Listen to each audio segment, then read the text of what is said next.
Hello, and welcome to day 7, the final day of our week-long photo editing challenge here at Digital Photo Mentor.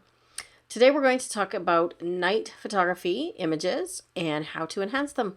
Let's begin. So I've already got my image open in Luminar 4. This is a photo I took in Kyoto, Japan recently at Blue Hour. So I'm going to show you how to take it from something that looks like this, as it was shot, came right out of camera, to this. Okay, so I've done a number of different steps to get here, and we're going to bring all of the things that we learned this week together in this final image. So if you have any night photos, you can work on your own images and follow along with this one as well for this 7th day.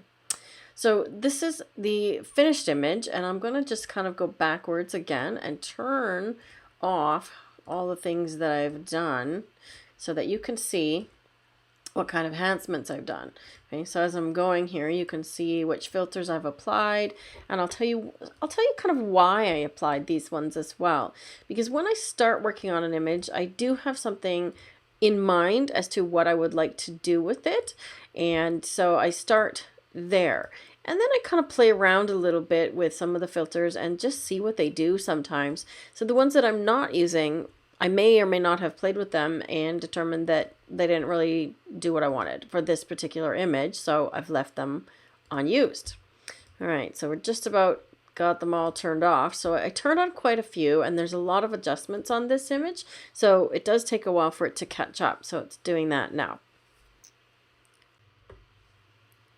So a quick more before and after here, you'll see that the image has been slightly distortion corrected. So I've already gone into this panel here, the pencil, which is the canvas, and under the lens and geometry panel, and I've literally just ticked these off to arrange that. And then I cropped the image a little bit because there was some extra bits on the left hand side, so I can show you that if you want to see the original image. So the original image has a bit more space over here, but I chose to crop it this way because there was just a bright light on the edge there, and I didn't want it showing. So I left it, just get rid of that sort of bright spot in the tree there. Okay, so I didn't want a light area on the edge of the image, and that's why I cropped it in from the left a little bit. Okay, so once the lens geometry is applied, and you can apply that anytime. You can apply that first, or you can go back and apply it after you've done your edits. Okay. Now I'm going to go back into the first panel, which is essentials. So again, this is a little bit of a review. The essentials is the first one. It's the little sun, and it is all about sort of light and detail. So I'm going to start with the light panel.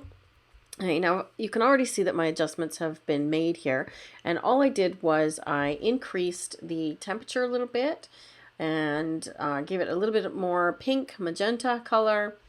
Did a little bit of smart contrast on the plus side, and a little bit brought up the shadows a little bit. Now I didn't bring them up a lot here. I could bring them up a lot more. Let's see what that does. Actually, it does a pretty nice job, but I didn't bring them up a lot there because I was doing that with the AI enhance. Okay, so you can kind of decide if you want to play with the shadows slider and bring them up that way. Okay, I left this one down a little bit lower. I think I was at 16. Yeah, or you want to play with the AI enhance. Okay, so you could decide which one is doing a better job. Right. I also lowered the blacks because I found that there wasn't any black, pure black in this image. Okay, now I'm holding my Alt Option key down. This is on a Mac, and in the previous videos you may have noticed that if you try this on Windows, the Alt key does not do this little trick to show the clipping. Okay, so it's not a problem with your computer. It just is not built into the Windows version yet, and it's my understanding that that is coming in a future version of Luminar 4. So hang tight. So now that we've got the light panel done, so what I would suggest is, again, always work from the top to the bottom. So do light first, adjust the exposure and the sliders here to adjust the brightness and the darkness to your taste. Okay, you can use the curves level, curves down here if you want to play with curves. I generally don't, but you can, right? If you want to create a matte black sort of look, you can attempt to start doing that in here, or you can always come back later and do that kind of thing. If you want to brighten up the shadows, you can do it this way as well. So there's lots of different ways that you can control contrast in the image. You can brighten the shadows using the curve like this. Okay, I'm just going to undo those two things.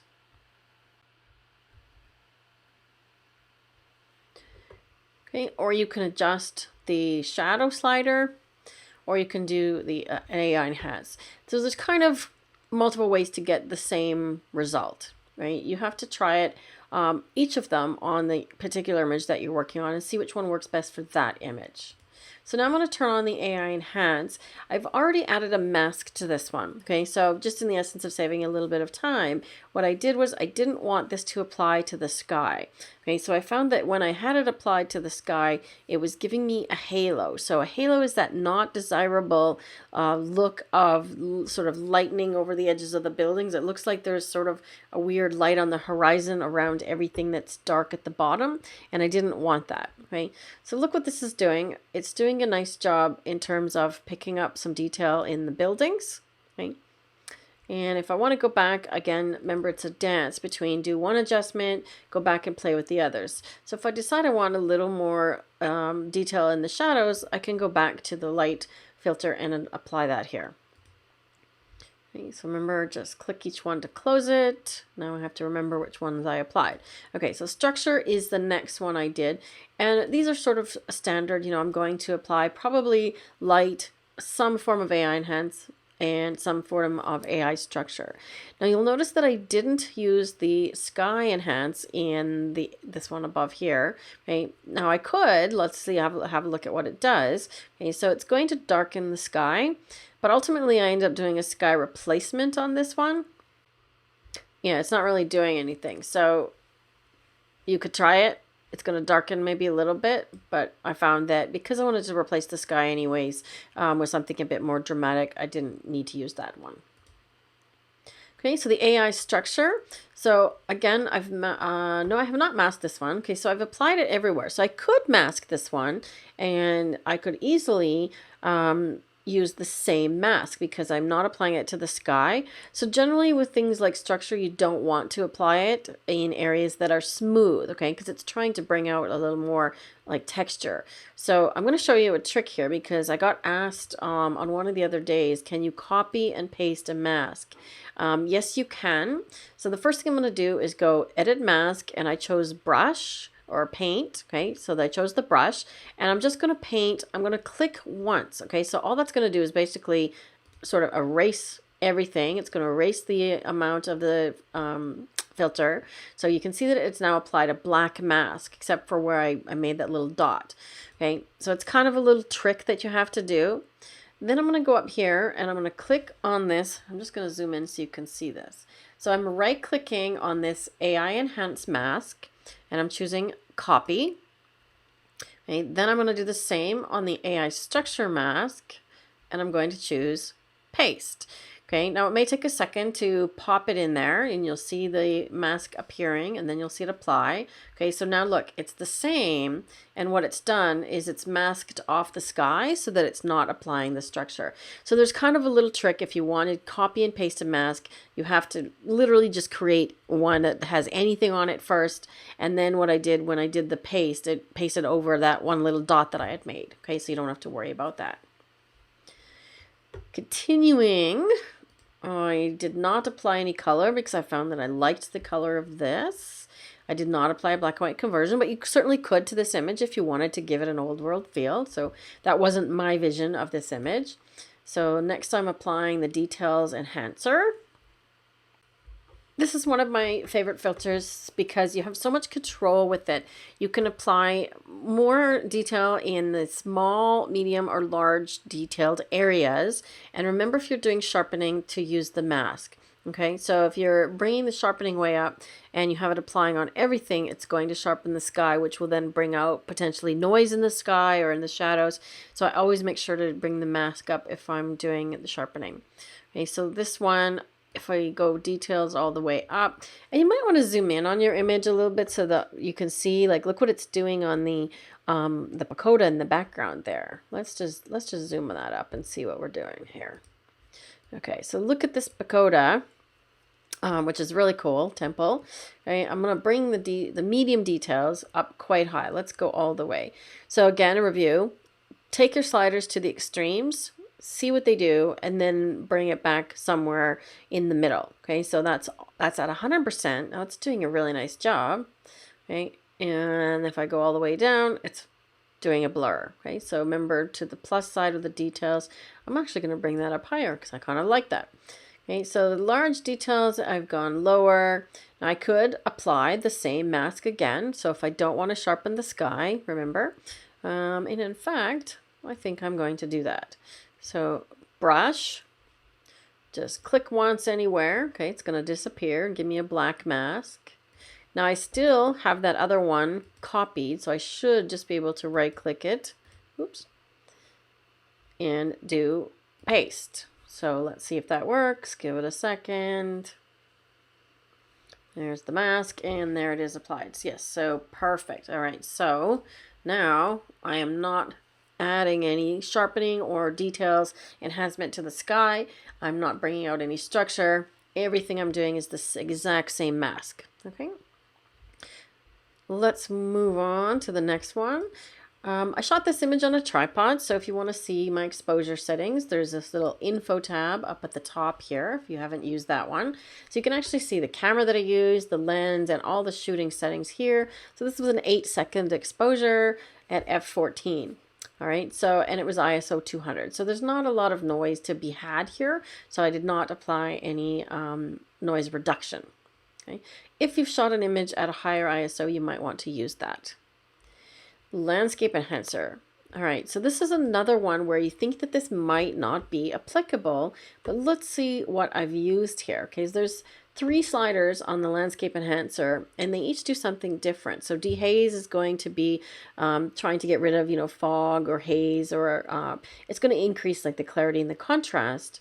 The foliage enhancer is obviously looking for green things like grass and trees, but the golden hour slider, look what this has done. I mean, it's going to look for things that are golden and increase them.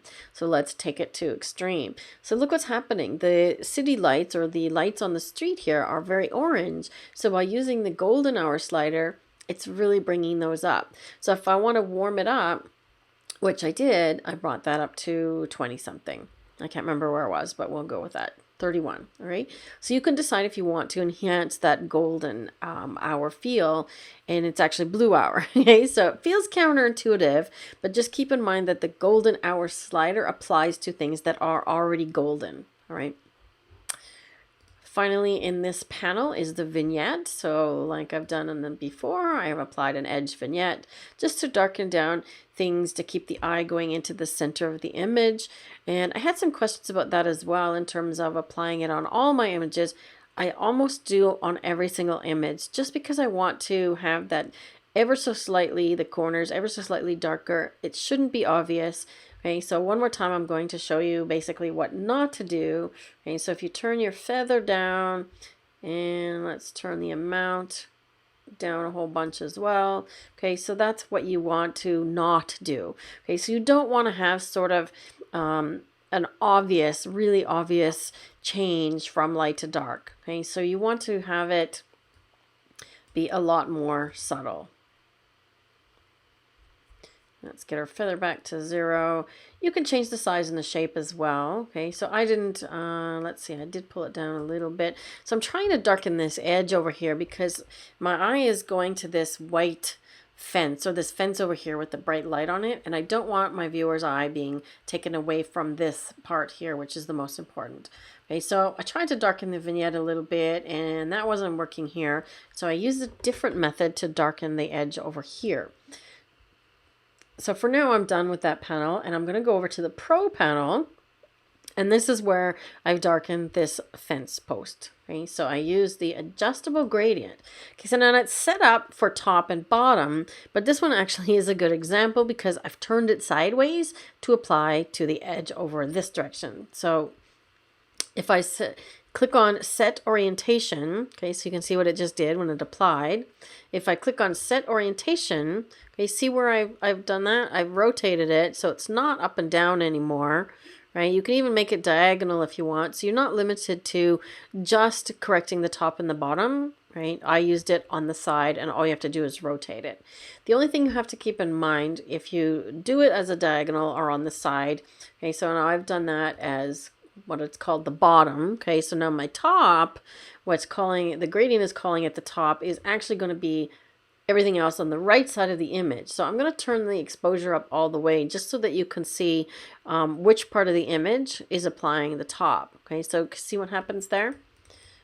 So just keep in mind that if you rotate the gradient, whatever you choose for the other side is going to apply opposite. Okay. I also did a little bit of dodging and burning here. So let's have a look at what the dodging and burning has done. So remember, dodging is lightening certain areas. So you're painting in with lightness and brightening certain areas. And burning is darkening certain areas.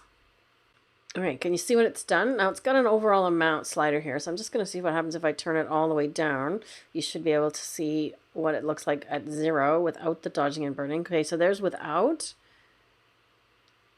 and there's with. Can you see the difference? So basically I've darkened down sort of this bottom corner a little bit and this fence post a little more, and I brought out the buildings and this sort of really, I mean, it's really Japanese looking architecture in the pagoda.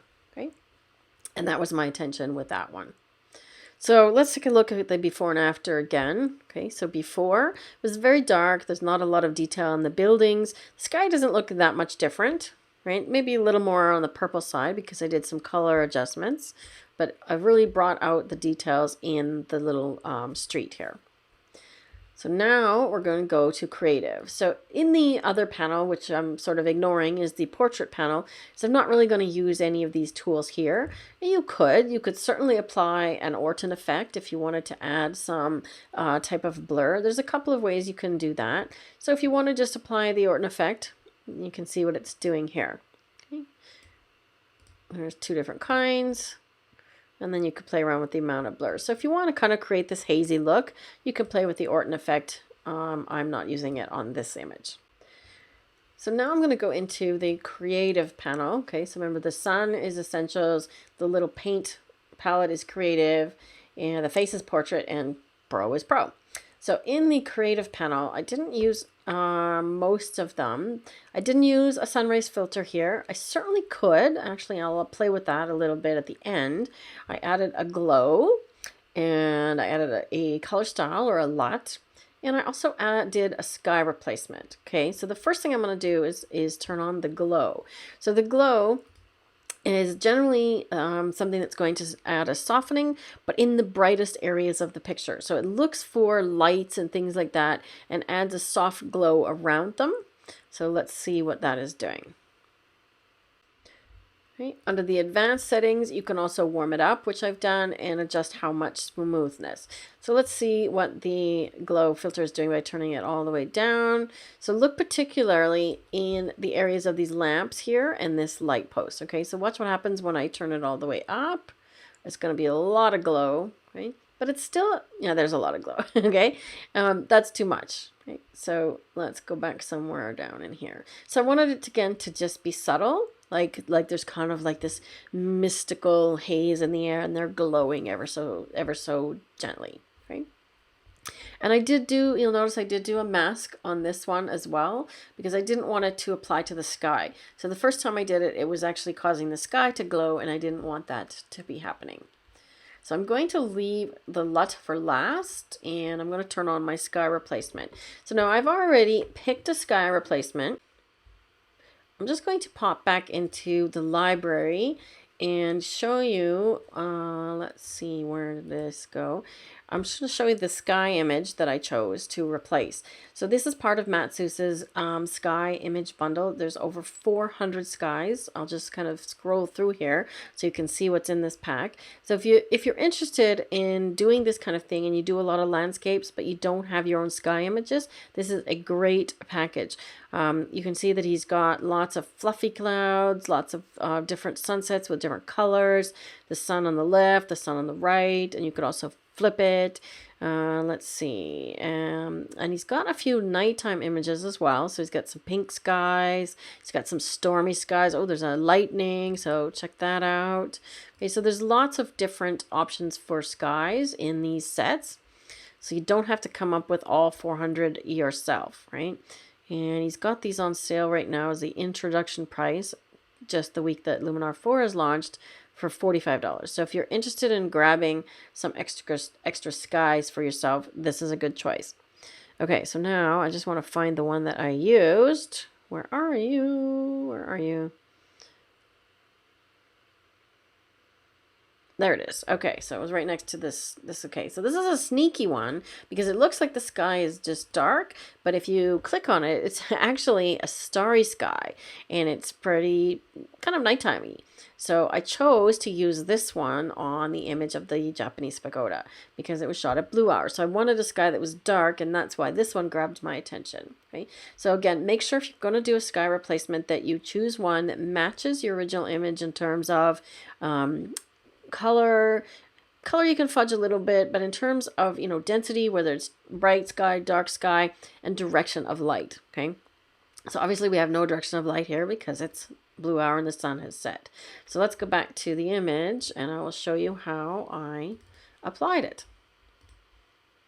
So I've already popped the image in. So when I turn this on, this little toggle switch over here, okay, so remember these are the on-off switches for each of the filters. It's like a little light switch. So I'm going to turn this on. You'll see the sky image that we just looked at in the library module. You'll see it appear. Okay, so when I chose this one, I pretty much didn't do any slider adjustments. It just appeared this way. Boom, there it is. Just like that, we have a night sky. Okay, so let's take a look at the before and after again and see how our image is coming along. I do this frequently so that I sort of see my stages of editing and see how it's going, right? And am I happy with the progress? And that looks really good. So now if I want, I can do things like I can change the color of the sky. I might want to actually brighten it up a little bit so you can see what happens if I change the exposure on the sky. Right? Or I can darken it. Okay, so really dark and dramatic. Let's bring it up just a little bit. And you can see that I've already turned the temperature to the left, so that makes it a little bit more blue. And I wanted to apply that blueness. All right, so blueness, is that a word? I'm making things up. The only other slider that I played with here was the horizon position. So I changed it to -8. Because this image had some white clouds at the bottom, I didn't want them showing as much. I wanted to see more of the stars. So I just lowered the horizon a little bit so it just brings it down in the image. Let's see if we can see what that looks like. So if I bring it all the way up, you'll actually start to see the bottom of the image, right? So the sky image. And then if I pull it all the way down, you can start to see, like, it literally is just taking that image that I'm applying. So I could decide I don't want any clouds and pull it down like this and just have night sky, or I could have it somewhere in between and have a little bit of sky applying, or sorry, a little bit of the clouds. So you get to decide, and of course that's going to depend on the replacement image that you've chosen, right? So I liked it at -8. I'm going to go back there. I played around with it quite a bit and I was happy with. I liked the fact that the clouds in the image that I chose to do the sky replacement with are blurry because it was clearly done with a long exposure. And that matches with, as we looked at earlier, my 8-second exposure. Okay, so that makes it really believable and really fit together well. There's only a couple of more sliders that filters that I'm going to play with and apply here, and then we're going to call this one done and over to you to play with. All right. Now I didn't apply this one originally, but just as we're going along here, notice there's no sun. Okay, so if I want to apply a sun rays filter, I'm just going to turn it up quite high so we can see where it is. Obviously that's not going to work, but I had an idea as we were going along here. So let's just humor me for a minute here and let's see what happens. Look what happens if I put this on the lamppost, right? So I'm going to do a couple of things. I'm going to warm it up because the lamp is very warm. And I want to make the sun rays very warm as well. Right. So that looks a little better. So now that reminds me of sort of these, these lights you get at night from nightclubs and things like that, the searchlights. It's actually kind of cool. Well, obviously I don't want it that strong. Okay, so I'm going to turn it down. And let's see if we can get something that looks sort of reasonable.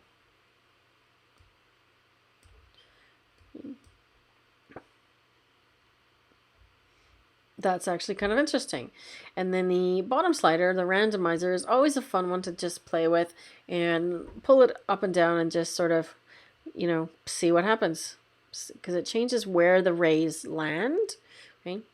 That's actually kind of cool. So it's kind of looking like a little bit of lens flare, maybe something like that. Okay, so we can leave that one on, and we can always decide that if we don't want it, we just turn it off. It's that simple.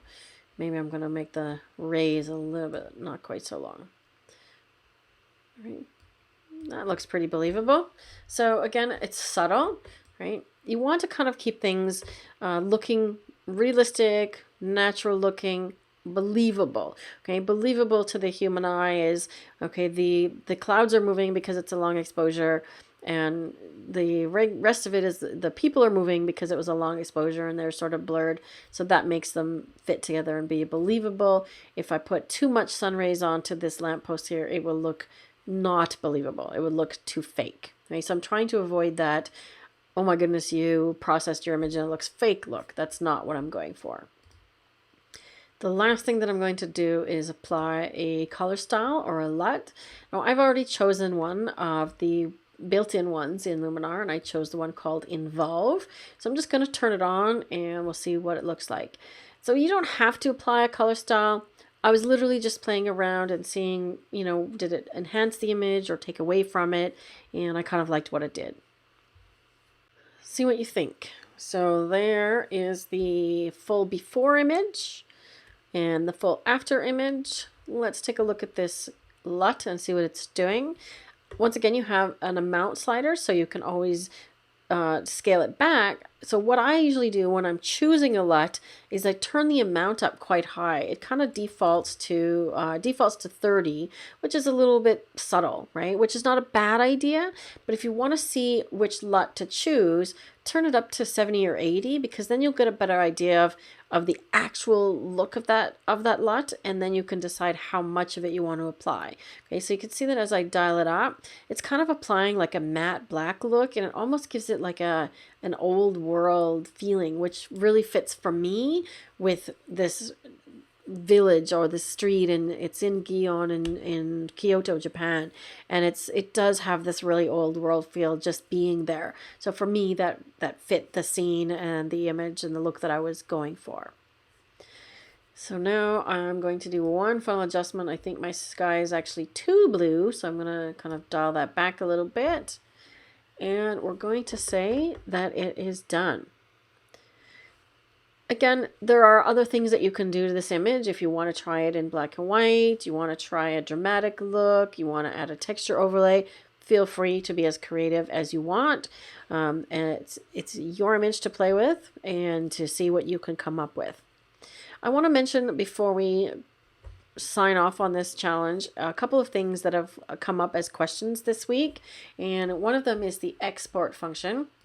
Okay, so this little dialog box up at the top here is how you save your image. Okay, so remember, if you are using the standalone version of Luminar, you will see this dialog box. If you are using Luminar as a plugin for something else, you will not see this box. Okay, so that is not available, and the reason is that you need to save it and apply it and go back to your other program and save it from there. Okay, so I can do export to image, and I can choose where to put it. I can rename it, or I can add something, and I can call it final image 2048 pixels. Okay, and it also in this dialog box allows you to decide if you want to add a little bit of sharpening upon export. I usually leave it on low. And if you want to resize your image, if you do not change this little box right here, it stays at the original size. Okay, so if I leave it on original, I can't type a size in here. You see, this is grayed out. But as soon as I choose something else, whether it be long edge, short edge, or dimensions, then I can type in these boxes. Okay, so if I type in 2048, okay, it changes the number for me. So I usually use long edge because I pick the size that I want for Facebook, and this is the number that is recommended for pixel size, 2048. Don't ask me why. So I choose that for the long size. A long edge, it's been a long week, you guys, and the program will just automatically choose the other side correctly to keep the proportions right. Okay. Make sure you choose sRGB if you're saving for online, like Facebook. So that's the case here. And you want to choose also a JPEG, okay? So notice that you can export in a TIFF or Photoshop or some other formats, but for most things, you're going to want to save it as a JPEG. So I'm not going to click Save here because it's going to go into a process, and I've already done that. Just wanted to show you this dialog box. Okay, so if you are using Luminar as a plugin, you're not going to see that little box here. You're going to have something over on the left up. It's going to be up where this plus sign is, and it will say cancel or apply. So if you hit apply, it takes you back into the other program where you started and launched Luminar and opened this image from. It'll save the new image back in that program. So such as Photoshop or Lightroom. If you do use full version Photoshop, I'll do another tutorial on that in the future on using Luminar 4 as a plugin and having it be a smart object. So you can actually go back and edit it again later. It's really, really handy. Okay. Trying to think of the other questions that have come up this week. And yes, one more. And that is, how do I close my image? Okay. So I've had this question of like, if you're working on say like a Microsoft Word document or any other program, there's a little X to close. So if you do the X here, you're going to close this entire window. You're not going to close this image. So even if you choose to open single images one at a time, they all will get put into your library. Okay, so you could see that I actually created these images, you know, for each day to share with you the challenge information, and they're put into this little folder here called single image edits. So even if you're not using the library module and adding folders, you're going to have something up here called single image edits, and you don't close the image when you're done. You literally just close Luminar, and all the edits that you do inside of Luminar are saved in a database. Okay, so it's a database or a catalog system, and the next time you open Luminar, everything that you've done to that image will be there. So for example, if we go back to look at the black and white one that we did the other day, okay, whoops, my mouse is playing tricks on me. Okay, let's look at this one then. So if we go back to the one we worked on day one, we'll go from start to finish. You can see that all of the edits that I did to this image originally are still here, right? Everything is there, okay? You can see that I added the film grain and the glow and so on. Okay, so every time you are finished, you do not have to save and close the image. Luminar does that for you automatically. So just to wrap up, I hope you've enjoyed our 7-day photo editing challenge and that you've learned a lot. And hopefully your skills, you're seeing your photo editing skills improve from day 1 to day 7, and your confidence increase as well. Please continue practicing these things, and I will have more video tutorials for you very soon, I promise.